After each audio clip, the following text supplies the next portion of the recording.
வணக்கம் ஜெயன். இன்னைக்கு நம்ம சேனல்ல அமெரிக்கா மற்றும் இந்தியாவுடைய இந்த வர்த்தக போர் இதில் ஒரு மிக முக்கியமான அப்டேட்.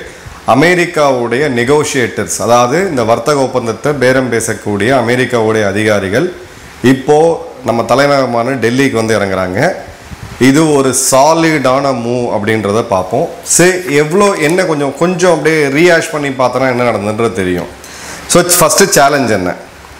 25% ரெசிப்ரோக்கல் டாரிஃப் இந்தியா மேலே ஆகஸ்ட் 1, 2025. இந்த 25%க்கு அவங்க சொன்ன காரணம் என்ன அப்படின்னா, இந்தியா அளவுக்கு அதிகமான வரி விதிக்குது அமெரிக்க பொருட்கள் மேலே. அமெரிக்க பொருட்களால் இங்கே விற்கவே முடியலை. இந்தியா ஒரு டாரிஃப் கிங், அதனால் நாங்கள் இதை விதிக்கிறோம் அப்படின்னு சொன்னது. அடிப்படை காரணம் இந்தியா தன்னுடைய அக்ரிகல்ச்சரல் மார்க்கெட்டை ஓப்பன் பண்ணாதது மற்றும் மில்க் அண்ட் மில்க் சப்ஸ்டியூட்ஸ்னு சொல்லக்கூடிய பால் துறையை ஓப்பன் பண்ணாதது. இதற்கான காரணங்கள் என்ன அப்படின்றத டீட்டெயிலாக பார்த்தோம். அதன் பிறகு ஆகஸ்ட் 27 25% அடிஷ்னல் வரி. இது எதுக்குன்னு பார்த்தீங்கன்னா, ரஷ்யா கிட்ட இருந்து நம்ம கச்சா எண்ணெய் வாங்குறோம் அப்படின்ற ஒரு காரணத்துக்காக. ஸோ ஆகஸ்ட் 27க்கு பிறகு 50% டாரிஃப் அப்படின்றது இந்திய பொருட்களுக்கு அமெரிக்கா வந்து கொடுக்குது. கிட்டத்தட்ட பார்த்தீங்க அப்படின்னா ஒரு 100 பில்லியன் எக்ஸ்போர்ட்டில், ஒரு 82-3 பில்லியன் எக்ஸ்போர்ட்டில் ஒரு 40 to 45 பில்லியன் எக்ஸ்போர்ட்டுக்கு நேரடியாக இது ஒரு பாதிப்பை தருது. குறிப்பாக நம்மளுடைய ஆயுத ஆடைன்னு சொல்லக்கூடிய டெக்ஸ்டைல்ஸ், ஜெம்ஸ் அண்ட் ஜுவல்லரிஸ் மற்றும் இறால், இது மூணும் மிகப்பெரிய லெவலில் பாதிக்கப்பட்டுச்சு அப்படின்றத பார்க்குறோம். அதன் பிறகு அவசரமாக ஜூலை மாதமே நம்மள வணிகர்கள் எல்லாருமே ஏற்றுமதியை அதிகப்படுத்தினாங்க, ஏன்னா ஸ்டாக் தேங்கிடக்கூடாது அப்படின்னு சொல்லிட்டு. அதன் பிறகு இந்தியாவுடைய ஸ்ட்ராட்டஜிக் ரெஸ்பான்ஸ் எப்படி இருந்துச்சு? ஃபஸ்ட்டு வந்து இந்தியா பதிலுக்கு பதில் சைனா செய்த மாதிரி இவங்க 50% விதிச்சாங்க, நாமளும் 50% விதிப்போம்னு சொல்லி தடாலடியான முடிவு எதுவுமே எடுக்கலை. அரசாங்கம் ரொம்பவும் வந்து இதில் காஷியஸாக இருந்தாங்க. அமெரிக்காவுக்கு பதில் வரி அப்படின்றத இந்தியா விதிக்கலை. அதே மாதிரி பார்த்தீங்க அப்படின்னா, அமெரிக்கா வரி விதித்தது மட்டுமே இல்லாமல் அவங்களுடைய அடிப்பொடிகளாக ட்ரம்ப்பே நேரடியாக இந்தியாவை டெட் எக்கனாமின்னு சொன்னதாக இருக்கட்டும், இல்லை பீட்டர் நவாரோ போன்றவர்கள் இந்தியா தான் ரஷ்யாவுடைய போரை நடத்துது, இந்தியா பிளட் மணி, இந்தியா சம்பாதிக்குது, இங்கே இருக்கக்கூடிய பிராமணர்கள் சம்பாதிக்கிறான்னு சம்மந்தமாக பேசினதாக இருக்கட்டும், இல்லை அவங்களுடைய ஸ்காட் பெசன்ட் ட்ரெஷரி செக்ரட்டரி அவர் பேசினதாக இருக்கட்டும், இது எல்லா இடத்துலையுமே இந்தியா பெரிய அளவில் ரெஸ்பாண்ட் பண்ணலை. பீட்டர் நவாரோவுக்கு மட்டும் நம்மளுடைய 3 மத்திய அமைச்சர்கள் ராஜ்நாத் சிங், நிதின் கட்கரி மற்றும் வெளியுறவுத்துறை அமைச்சர் ஜெய்சங்கர் மட்டும் ரெஸ்பாண்ட் பண்ணியிருந்தாங்க. பட் ரொம்பவுமே கேலிப்ரேட்டடான ஒரு ரெஸ்பான்ஸு, பர்சனல் அட்டாக்கை இந்தியா பண்ணவே இல்லை. அதன் பிறகு இந்தியாவுடைய ரிஜெக்ஷன் எங்கே இந்த வரி விதிப்பு அப்படின்றது இவங்க சொன்னாலும் அதுக்கு அடிப்படை காரணம் இந்தியாவுடைய விவசாய உற்பத்தி மற்றும் பால் உற்பத்தியை நம்பி கிட்டத்தட்ட 50 கோடி மக்கள் இருக்கிறாங்க. அதனால் வந்து அந்த இடத்துல எந்த விதமான காம்ப்ரமைஸையும் பண்ண முடியாது, அதற்காக எந்த விலை வேணாலும் கொடுப்போம் அப்படின்னு சொல்லி நம்மளுடைய டொமஸ்டிக் ஆடியன்ஸ், உள்நாட்டு மக்களுக்கு பிரதமர் அவர்களே நேரடியாக ஒரு செய்தியை கொடுத்தாரு. மக்களுக்கும் ஓரளவுக்கு புரிஞ்சது, இதோட கேம் ரஷ்யாவோட ஆயில் சம்மந்தப்பட்டது கிடையாது, இது இந்தியாவுடைய விவசாயிகள் மற்றும் பால் உற்பத்தியாளர்கள் சம்மந்தப்பட்டது அப்படின்னு சொல்லிட்டு அதற்கு உண்டான டீட்டெயில் வீடியோஸ் நம்ம ஏற்கனவே பார்த்துருக்கோம். அதன் பிறகு இந்தியா சில முக்கியமான கவுண்டர் ஆக்ஷன்ஸ் எடுத்தாங்க. ஃபர்ஸ்ட் அண்ட் ஃபார்மோஸ்ட் பார்த்தீங்க அப்படின்னா 25,000 கோடிக்கு எக்ஸ்போர்ட் ப்ரொமோஷன் மிஷன், அதாவது இந்த இதால் பாதிக்கப்பட்ட ஏற்றுமதியாளர்களுக்கு வேறு மார்க்கெட்ஸை கொண்டு போய் சேர்க்கறதுக்கும் அவங்களுடைய கடனை டிஃபர் பண்ணுறதுக்கும் அவங்க வாங்கின கடனுடைய அந்த வட்டியை கொஞ்சம் குறைக்கிறதுக்குமான நடவடிக்கைகளை எடுத்தாங்க. 25,000 கோடி எமர்ஜென்சி அதுக்காக அலாட் பண்ணப்பட்டுச்சு. அதன் பிறகு பார்த்தீங்க அப்படின்னா எக்ஸ்போர்ட்டர்ஸுக்கு ரிலீஃப் பேக்கேஜ், கொலாட்ரல் இல்லாத லோன் மற்றும் சப்சிடைஸ்ட் இன்ட்ரெஸ்ட் ரேட், இது ரெண்டுமே வந்து கொடுக்கப்பட்டுச்சு. பட் பிரச்சனை என்னென்னா, அரசாங்கம் இதை கொடுத்தாலும் வங்கிகள்கிட்ட சாதாரண நம்ம யாராவது போய் கொலாட்ரல் இல்லாமல் ஒரு லோனை கேட்டோம்னா என்ன நிலைமை அப்படின்றது தெரியும். இது ஒரு சேட் ட்ரூத், இது நம்ம ஒளிச்சு மறைச்சு பேசணுன்ற அவசியமே கிடையாது. இந்த இடத்துல இந்திய வங்கிகள் இன்னமும் ஒரு தொழில் முனைவோர் கடன் கேட்க போகும்பொழுது கவர்மெண்ட்டே வந்து கொலாட்ரல் இல்லாமல் கொடுக்கணும்னு சொன்னாலும் வங்கிகள் கொடுக்கறது கிடையாது, அன்லெஸ் ஆர் அன்டில் நீங்கள் பொலிட்டிக்கலாக கனெக்டடாக இருந்தது தான்.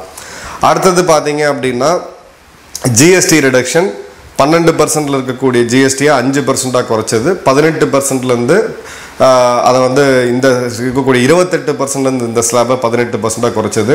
இப்போ குறிப்பாக ஒரு மாருதி கார் நம்ம வாங்குகிறோம் அப்படின்னா 60,000 ஆரம்பித்து ஒரு காரில் கிட்டத்தட்ட 3 லட்ச ரூபா வரைக்கும் இன்றைக்கி டிஸ்கவுண்ட் இருக்குது. ஸோ மக்களுக்கு அந்த வரி சுமையை குறைச்சது ஒரு மிகப்பெரிய மாஸ்டர் ஸ்ட்ரோக். அடுத்தது பார்த்தீங்க அப்படின்னா job intensive sector, labour intensive செக்டர்ஸ்னு சொல்லக்கூடிய டெக்ஸ்டைல், ஜெம்ஸ் மற்றும் லெதர், இதில் குறிப்பாக ஃபோக்கஸ் பண்ணது நமக்கு இந்த டேமேஜை கம்மி பண்ணியிருக்கு. ஸோ இந்தியாவுக்கு ஒரு எறும்பு கடிச்ச கூட அளவுக்கு கூட இல்லாமல் இந்த அமெரிக்காவுடைய இந்த 50% வரி அப்படின்றது ஒன்றுமே இல்லாமல் போச்சு கிட்டத்தட்ட. இதனால் அந்த செக்டர்ஸில் பாதிக்கப்பட்டிருக்காங்க, அதை நம்ம மறுக்கவே முடியாது. பட் ஓவரால் பொருளாதாரத்தை பார்த்தீங்கன்னா மிகப்பெரிய லெவலில் தாக்கம் எதுவும் ஏற்படலை சீனாவுடைய அளவுக்கு. அதன் பிறகு செப்டம்பர் மாதம் பார்த்தீங்கன்னா இந்தியா தன்னுடைய செஸ் கேமை ஸ்டார்ட் பண்ணுறாங்க, ஜியோ பொலிட்டிக்கல் கவுண்டர் மூவ்ஸ். அதில் 7 வருடத்துக்கு பிறகு SCO சமிட் மோடி அவர்கள் முதல் முறையாக போய் இறங்குறாரு ஆகஸ்ட் 31 செப்டம்பர் 1ஆம் தேதி. அதே மாதிரி அந்த ஹிஸ்டாரிக் ஃபோட்டோ ஷி ஜின்பிங், புத்தின் அவர்கள் மற்றும் மோடி அவர்கள் கை கோத்து நிற்கக்கூடியது.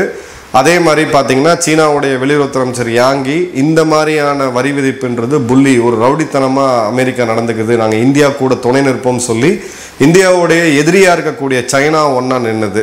அதன் பிறகு திபெத்துக்கு உண்டான அந்த பில்கிரிம் சைட்ஸு, மானசரோவர் யாத்திரை போன்ற இடங்களில் இந்தியா மீண்டும் துவக்கினது. இந்தியா சைனாவுடைய டைரக்ட் ஃப்ளைட்ஸு, அடுத்தடுத்த கட்டத்தை நோக்கி இந்தியாவுடைய ஃபர்டிலைசர் ரெஸ்ட்ரிக்ஷன்ஸை சைனா விளக்குனதுன்னு போன்ற பல நிகழ்வுகள் சில 3-4 நாட்கள்லேயே நடந்து முடிஞ்சது. அதன் பிறகு இந்தியா ரஷ்யாவுடைய உறவு கம்மியாகாது. எந்த ஒரு காரணத்துக்காக 25% அடிஷ்னலாக வரி விதிக்கப்பட்டுச்சோ அந்த காரணம் இன்னும் அதிகமாகும் சொல்லி செப்டம்பர் மாதம் ஆகஸ்ட் மாதம் பார்த்தீங்கன்னா வரலாறு காணாத அளவுக்கான இறக்குமதியை கச்சா எண்ணெய் இறக்குமதியை இந்தியா செய்து அவங்ககிட்ட இருந்து. அதே மாதிரி ஜெய்சங்கர் அவர்கள் மாஸ்கோ போனது, நம்மளுடைய தேசிய பாதுகாப்பு ஆலோசகர் மாஸ்கோ போனது, புத்தின் அவர்கள் நேரடியாக சந்தித்தது இந்த ஃப்ரெண்ட்ஷிப்பை ஒன்றும் பண்ண முடியாதுன்ற ஒரு ஸ்ட்ராங்கான சிக்னலை கொடுத்தோம். இப்போது விஷுவல் டிப்ளமேசி இதில் இருக்குது, அதாவது 3 பேர் ஒன்றா நிற்கக்கூடியது. அதே மாதிரி இந்தியாவுடைய ஸ்ட்ராட்டஜிக் எக்கனாமியை எந்த ஒரு இதுலேயுமே நம்ம காம்ப்ரமைஸ் பண்ண மாட்டோம், இந்தியாவுடைய முடிவுகளை இந்தியா தான் எடுக்கும் சொல்லி உலகுக்கு உணர்த்தினது. அதே மாதிரி பார்த்தீங்க அப்படின்னா பார்ட்னர்ஷிப் டைவர்சிஃபை பண்ணுவோம். சைனா எதிரி நாடாக இருந்தாலும் இது ஒரு எதிரிக்கு எதிரி நண்பன்ற ஒரு இதில் வருது. எதிரிகளை ஒன்று சேர்க்கக்கூடிய வேலையை அமெரிக்கா செய்துன்றதை பார்த்தோம். இதனால் வரைக்கும் பார்டர் டீலிமிட்டேஷனை பற்றி நம்ம பேசினதே கிடையாது. 2004க்கு பிறகு இந்தியா சைனாவும் இப்போ பார்டர் செட்டில்மெண்ட்டுமே நெருங்கி வரும்போது அமெரிக்காவுக்கு அவங்களுடைய அந்த டேர்னிங் பாயிண்ட் அப்படின்றது SCO சமிட் ஒரு மிக முக்கியமான டேர்னிங் பாயிண்ட் இந்த அழுத்தத்துக்கு. அதன் பிறகுதான் ட்ரம்ப் அவர்களே நேரடியாக சோஷியல் ட்ரூத்தில் பதிவு செய்தெல்லாம் பார்த்தோம். மோடியும் நானும் நண்பர்கள், இந்தியா அமெரிக்கா பிரச்சனை கிடையாது, இதெல்லாம் சீக்கிரம் சால்வ் ஆகிடும், இந்தியாவும் அமெரிக்காவும் நெருங்கிய நண்பர்கள்னு பேசினதெல்லாம் இந்த தோசானா டயலாக் ஃபுல்லாக பார்த்தீங்கன்னா இந்த ஒரு இதில் தான். ஸோ இப்போது யூஎஸோடைய இந்த மாற்றத்துக்கான காரணம் என்ன? சடனாக இவங்க நெகோஷியேட்டர்ஸ் மீண்டும் நான் ஏற்கனவே சொன்ன ஒரு இன்ட்ரீம் ட்ரேட் அக்ரிமெண்ட் அப்படின்றது ஒரு 90 நாட்களுக்குள்ளே வரும்னு சொல்லிட்டு அந்த பாதையில் தான் இது போயிட்டுருக்கு. அதனால தான் யூஎஸோட நெகோஷியேட்டர்ஸ் இப்போ வந்திருக்காங்க. ஸோ இவ்வளோ அழுத்தத்தை கொடுத்து அமெரிக்கா இறங்கி வரதுக்கான காரணங்கள் என்ன? ஃபர்ஸ்ட் அண்ட் ஃபார்மோஸ்ட் பார்த்தீங்க அப்படின்னா இந்தியாவை பகச்சிக்கிட்டது ஒரு மிகப்பெரிய ஸ்ட்ராட்டஜிக் மிஸ்டேக், ஒரு தவறான முடிவு அப்படின்றத அவங்க உள்ளே இருக்கக்கூடிய ரிபப்ளிக் பார்ட்டியில் இருக்கக்கூடியவங்களே சொல்கிறாங்க. அமெரிக்காவில் இருக்கக்கூடிய பிரச்சனை என்னென்னா ட்ரம்ப் இருக்கிறதுலே ஒரு வயதான அதிபர் அமெரிக்காவுடைய வரலாற்றிலே. ஜோ பைடனை விட இப்போ பார்த்தீங்கன்னா அவருக்கு அந்த அமெரிக்கா அதிபராக பதவி இருக்கும்போது அவருக்கு வயது ஜாஸ்தி. ஆனால் அவர் கேபினெட் அதில் பார்த்தீங்கன்னா காஷ் பட்டேலாக இருக்கட்டும், நிக்கி ஹாலி அவர்களாக இருக்கட்டும், இவங்க எல்லாருமே, மார்க் ரூபியோவாக இருக்கட்டும், இவங்க எல்லாருமே 40-42 வயது கூடியவர்கள். உதாரணத்துக்கு இந்தியாவுடைய அமெரிக்க தூதர் வெறும் 38 வயது தான். இந்த இன்எக்ஸ்பீரியன்ஸ் இவங்களை காஸ் பண்ணதுன்னு சொல்லி அங்கே இருக்கக்கூடிய senior economist John Bolton, national security advisor Jake Sullivan போன்றவர்கள் இந்த இடத்துல உணர்த்த வச்சாங்க. அதே மாதிரி பார்த்தீங்க அப்படின்னா இந்தியாவுடைய கவுண்டர் வெயிட் இல்லாமல் சைனாவை ஜெயிக்க முடியாது அப்படின்றது அந்த SCO சமிட்டுக்கு பிறகு நடந்த அந்த வெக்ட்ரி பரேடில் பார்த்தாங்க. அதன் பிறகு பார்த்தீங்க அப்படின்னா இந்தியாவை சைனா ரஷ்யாவுடைய அலையன்ஸ்குள்ளே தள்ளக்கூடிய வேலையை ட்ரம்ப் பார்க்குறாருன்ற அந்த கடுமையான விமர்சனமும் அதோட ஆதங்கமும் அமெரிக்காவில் வெளிவந்துச்சு. அதே மாதிரி பார்த்தீங்க அப்படின்னா $87 பில்லியன் அளவுக்கான ட்ரேட் ரிலேஷனை லூஸ் பண்ணணும் அப்படின்ற ஒரு நிலைமைக்கு அமெரிக்கா தள்ளப்பட்டுச்சு. இது எல்லாத்தையும் தாண்டி அமெரிக்காவுடைய ரீட்டைல் அவுட்லெட்ஸில் இதோடைய தாக்கம், இந்திய பொருட்கள் இல்லாத அந்த ரீட்டைலில் எவ்வளோ பெரிய விளைவு, குறிப்பாக ஆயுத்த ஆடைகள் போன்ற செக்மெண்ட்டில், FMCG செக்மெண்ட்டில் மிகப்பெரிய தாக்கத்தை ஏற்படுத்துச்சு. இதுவும் ட்ரம்ப்பை யோசிக்க வச்சுது. இந்தியாவுடைய என்னென்ன ப்ரெஷர் பாயிண்ட் இங்கே ஒர்க் ஆகிருக்குன்றது தெளிவாக பார்ப்போம். ஃபர்ஸ்ட் அண்ட் ஃபார்மோஸ்ட் நீங்கள் அரசு இதெல்லாம் தூக்கி நம்ம ஓரமாக வச்சுட்டு பார்த்தோம்னா இந்தியாவுடைய எக்கனாமிக் லீவரேஜ், மிக வலிமையான பொருளாதாரம், டொமஸ்டிக் கன்சப்ஷன் அதிகமாக இருக்கக்கூடிய பொருளாதாரம், உலகத்திலேயே வேகமாக வளரக்கூடிய பொருளாதாரம், இதுதான் இங்கே அடிப்படை ரீசன். இந்த பிரச்சனை போயிட்டு இருக்கும்போது இந்தியாவுடைய ப்ரொஜெக்டட் growth அப்படின்றது எஸ்டிமேட்டை விட அதிகமாக 7.5% அப்படின்றது வரும்பொழுது தெளிவாக இந்த பூச்சாண்டி வேலையெல்லாம் இங்கே பலிக்காது அப்படின்றது அமெரிக்காவுக்கு தெரிஞ்சது. அதே மாதிரி பார்த்தீங்கன்னா இண்டோ பசிபிக் ஸ்ட்ராட்டஜி, அமெரிக்காவுடைய இண்டோ பசிபிக் ஸ்ட்ராட்டஜியில் பிலிப்பைன்ஸ், ஜப்பான், தென்கொரியா போன்ற பல நாடுகள் அமெரிக்காவோட கூட்டாளி நாடுகளாக இருந்தாலும், ட்ரீட்டி அலைஸாக இருந்தாலும், இண்டோ பசிபிக்கை அமெரிக்கா டாமினேட் பண்ணணும்னு நினச்சாங்கன்னா அந்த இடத்துல இந்தியா இல்லாமல் பண்ண முடியாது அப்படின்றத ரொம்ப தெளிவாக அவங்க புரிஞ்சுக்கிட்டாங்க. அதே மாதிரி டிஃபென்ஸ் கோஆப்ரேஷனில் மிகப்பெரிய ஆயுதங்கள் வாங்கக்கூடிய ஒரு இன்ட்ரெஸ்ட்டை இந்தியா காமிச்சிருக்கு அமெரிக்காட்டேருந்து.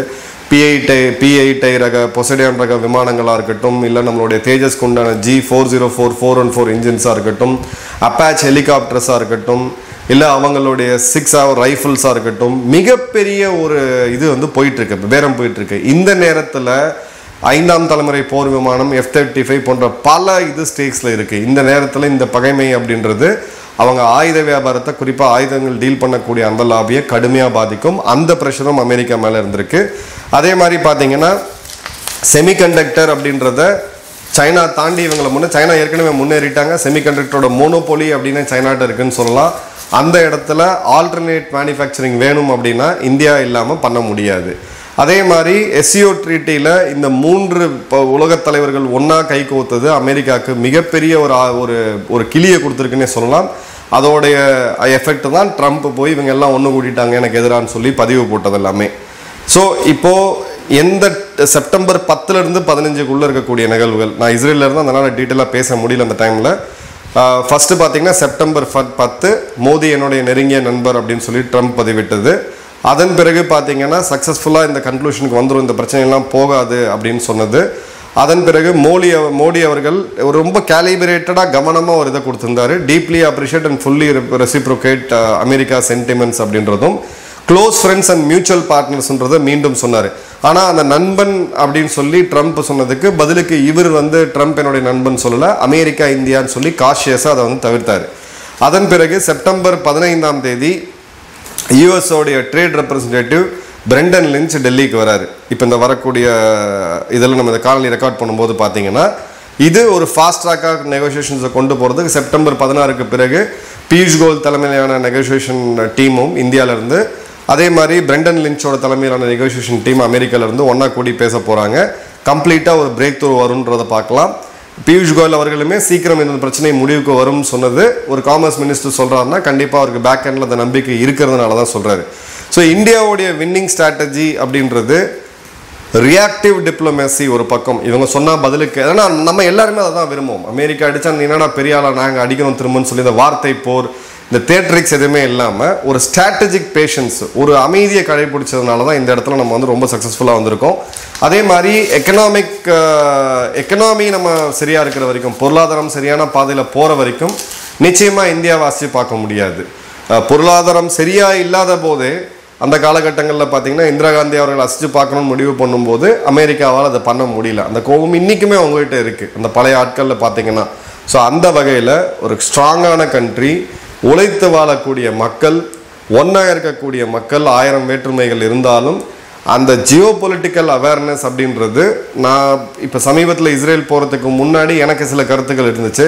ஆனால் நமக்கு இருக்கக்கூடிய அந்த ஜியோ பொலிட்டிக்கல் கிளாரிட்டி அப்படின்றது அநேக மேலை நாடுகள்னு சொல்லக்கூடிய வளர்ந்த நாடுகள் இவங்க யார்கிட்டையுமே கிடையாது. அவங்க வந்து அன்றாடம் வாழ்க்கை என்ஜாய்மெண்ட் அதுதான் பெரிய லெவலில் போயிட்டுருக்காங்களே ஒழிய ஜியோ பொலிட்டிக்கல் நாலேஜ் அப்படின்றது அவங்க ரொம்ப லிமிட்டடாக தான் இருக்குது. ஸோ அந்த வகையில் இந்தியாவை சீண்டி பார்த்தா இந்தியா ஒன்றா நிற்கும், இந்தியாவுடைய பெஸ்ட் எப்பயுமே இந்தியா ஒரு பிரச்சனைகள் வரும்போது தான் வரும்னு சொல்லி மீண்டும் இது வந்திருக்கு.